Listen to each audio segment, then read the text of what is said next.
장이 불안할 때 다른 종목들은 하락하면 그냥 하락하는 건데 이런 배당주들은 배당 수익이 있다. 만약에 반대로 장이 좋아져요. 장이 좋아질 경우에는 사람들이 증권 플랫폼을 많이 이용할 겁니다. 그리고 공격적인 투자를 하겠죠. 그러면은 증권사의 수익성은 다시 한번 개선될 수 있다. 이런 종목은 장이 좋아지든 뭐 어쨌든 금리가 올라가든 뭐든 거의 영향을 받을 가능성이 없다. 오히려 좋으면 좋았다. 다시 정리를 좀 해드리면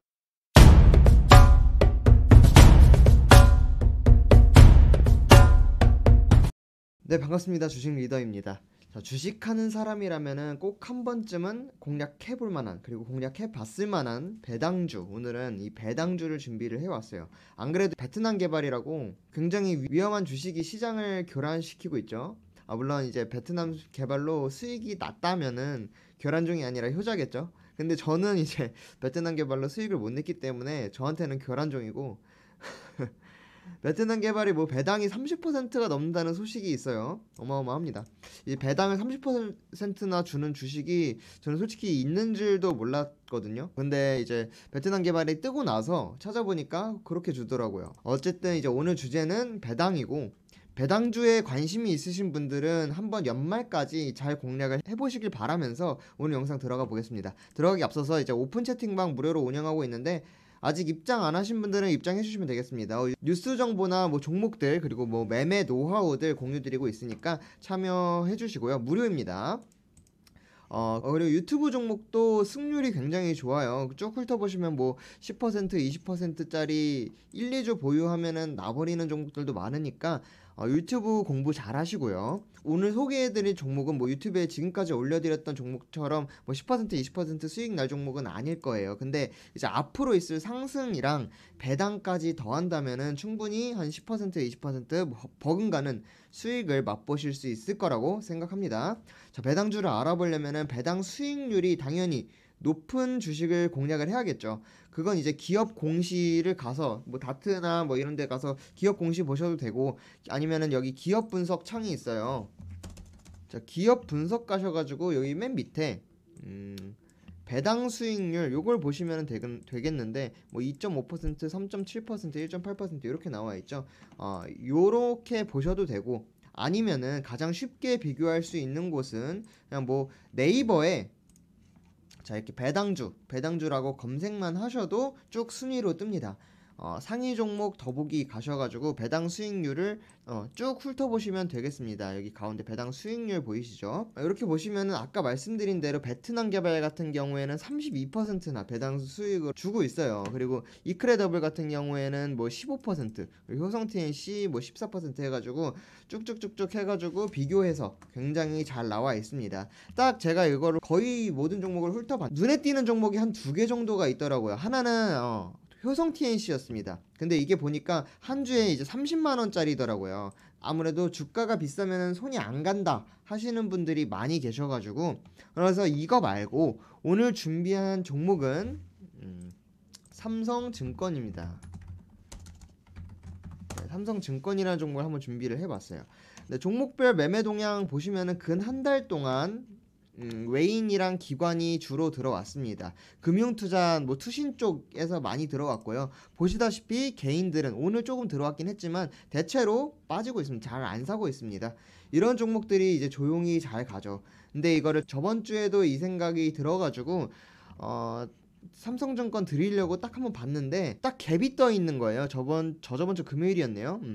갭이 뜨고 나서 계속 안 내려오는 거예요. 그래서 이제 못 드리고 있다가 오늘 딱 장이 꺾였습니다. 그럼 코스피 1.02% 그리고 코스닥이 한 1.82% 마이너스로 이제 하방 바라보게 되면서 이 삼성증권이라는 주식도 주가도 꺾였습니다. 오늘 같은 날이 이제 기회인 거죠. 자, 잠깐 이제 생각을 해보면은 지금 장이 불안하셔가지고 주식을 해야 되나 말아야 되나 굉장히 생각이 많으실 건데, 대부분 이제 큰 악재들은 지나갔다고 봐요. 근데 가장 크게 남아있는 악재가 뭔가요? 바로 이제 푸틴, 그리고 두 번째로 금리 인상이죠. 금리 인상에 대해서 이제 말이 많죠. 뭐 미국에서도 어떤 연준 의사들은 금리 인상 속도 조절을 해야 된다. 또 어떤 데에서는 뭐 75bp 그대로 가야 된다. 막 어쩌고저쩌고 하면서 금리 인상에 대한 말이 굉장히 많아요. 금리 인상이 되면은 뭐 주식보다는 예금 적금에 대해서 관심이 더 높아질 테고, 굳이 이런 위험 부담을 가지면서 위험 자산에 투자를 할 이유가 없어지죠. 안전하게 은행에 넣고 이제 이자만 받아 먹어도 한 5% 요즘 5% 금리잖아요. 5% 얻을 수 있는데 굳이 왜 주식을 해야 되나 이런 생각을 하시는 분들이 많이 계십니다. 금리 인상을 하게 되면은 뭐 당연히 현금 최고, 현금보다는 예적금이 최고 이렇게 되는 거잖아요. 근데 지금 이 영상을 보고 계시는 분들은 대부분 이제 주식을 하실 테고 주식 어떤 주식이 금리 인상기에 적절한 주식인가가 궁금하셔서 오셨을 테니까 이런 시점에서는 금리 인상을 하면은 당연히 주식도 금융주를 담아야 한다라는 게 이제 상식적이겠죠. 지금까지 금융주가 기피되었던 이유가 제로금리였습니다. 은행이 돈을 빌려줘도 이자로 들어오는 소득이 변변치 않아요. 그러면 이제 은행들은 힘을 못 쓰겠죠. 돈을 못 벌겠죠. 근데 금리가 지금 이제 높아지고 있다. 금리가 높아지면 이자로 들어오는 소득이 개선된다. 라는 거죠.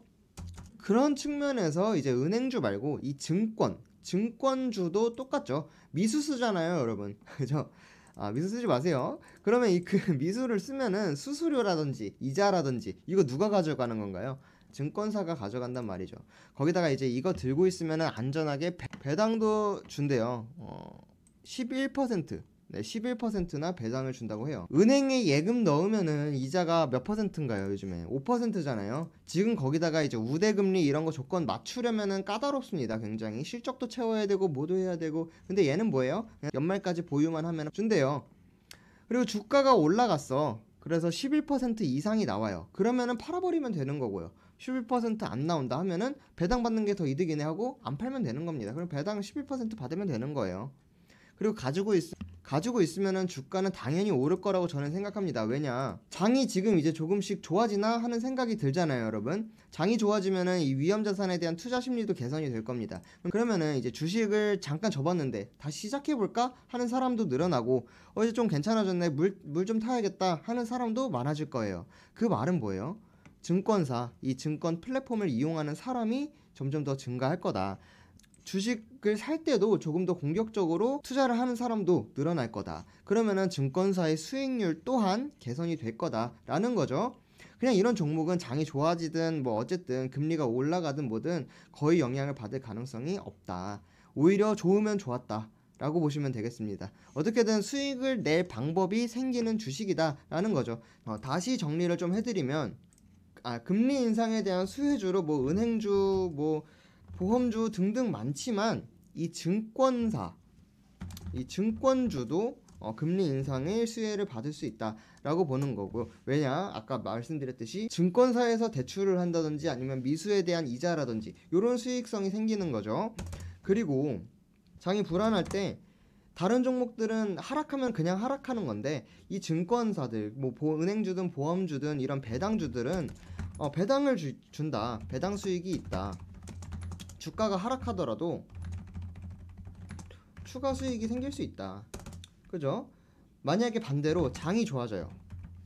장이 좋아질 경우에는 사람들이 증권 플랫폼을 많이 이용할 겁니다. 그리고 공격적인 투자를 하겠죠. 그러면은 증권사의 수익성은 다시 한번 개선될 수 있다.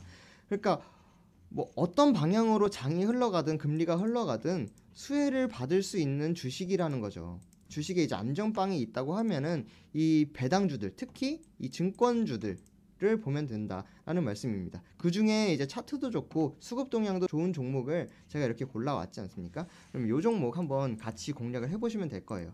공략 방법도 제가 정리를 좀 해왔는데, 자, 11% 배당이라고 말씀드렸습니다. 삼성증권 같은 경우에는 첫 번째 전략은 주식을 샀는데 주가가 11% 이상 수익을 보여주는 경우입니다. 이 경우에는 그냥 매도를 해버리셔도 되죠. 사실 배당락은 이제 12월 29일입니다. 12월 28일 정도에 11% 이상 수익이 난다면은 그냥 매도를 해버리시면은 배당 이상의 수익을 얻을 수 있는 거니까 그냥 매도를 해버리셔도 무방합니다. 그리고 두 번째 전략은 그냥 배당락까지 보유를 하는 거죠. 물론 이제 주식이 11% 이상 수익이 났을 경우입니다. 이럴 경우에는 마이너스 6%에서 8% 정도까지 배당락으로 마이너스를 맞더라고요. 그럴 경우에도 최대치를 맞더라도 한 3%, 2%, 3%는 수익이니까 요날 이제 29일에 배당 낙일 때 3% 정도 수익을 보고 파시고 그 다음에 이후에 배당 수익까지 얻으시는 방법도 있죠. 그런데 만약에 주식이 11% 이상 안 올랐다. 하시면은 그냥 배당 수익만 챙기셔도 되고, 아니면 그냥 뭐 11% 이하여도 만족하고 매도를 하셔도 되고요. 바닥에서 앞으로 상승을 할 거 아닙니까? 이 상승을 했을 때 파셔도 무방하다. 그러니까 어떻게든 수익이 날 방법이 굉장히 다양하다라는 말씀을 드리겠습니다. 이렇게 모난 데가 하나도 없는 주식 하나쯤 계좌에 가지고 있어도 굉장히 좋은 전략이 될 거라고 말씀드리겠고, 그리고 기술적으로 잠깐 말씀을 드리면, 자, 아까 말씀드렸듯이 갭이 생겼었죠. 근데 그 갭 부분을 오늘 캔들에서 다 메꾸었습니다. 다 메꾼 데다가 자, 21선과 61선 동시에 지지를 받으면서 말아 올렸어요. 갭도 메웠고, 지지받아야 할 곳에서 지지도 받았고, 그리고 추가 수급까지 들어오면서 말아 올렸다. 물론 이제 오늘 같은 경우에는 개인이 주된 수급 주체였기 때문에 한 번 더 개미 털기 하면서 바닥 확인하러 내려올 수 있습니다. 그렇기 때문에 지금 가격서부터 분할 매수하는 관점에서 진입을 하신 다음에 언제까지 보유하시면 되겠느냐 했을 때 12월 28일 정도까지는 한번 보유를 해보셔도 된다 라고 이제 말씀을 드리겠습니다. 배당락 당일에는 아까 말씀드렸듯이 주가는 한 6%에서 8% 정도 빠지니까 요 점은 참고를 해주시면 되겠고, 이렇게 배당주 베스트픽 종목 한번 알아봤고요. 투자에 많은 도움이 되셨으면 좋겠습니다. 저랑 같이 뭐 이 종목 추적하고 싶으시다, 혹은 또 다른 종목도 매매해보고 싶으시다 하시면은 오픈 채팅방 참여해 주시면 되겠습니다. 시청해주셔서 감사합니다. 구독, 좋아요 눌러주시면 더욱 감사하겠습니다. 감사합니다.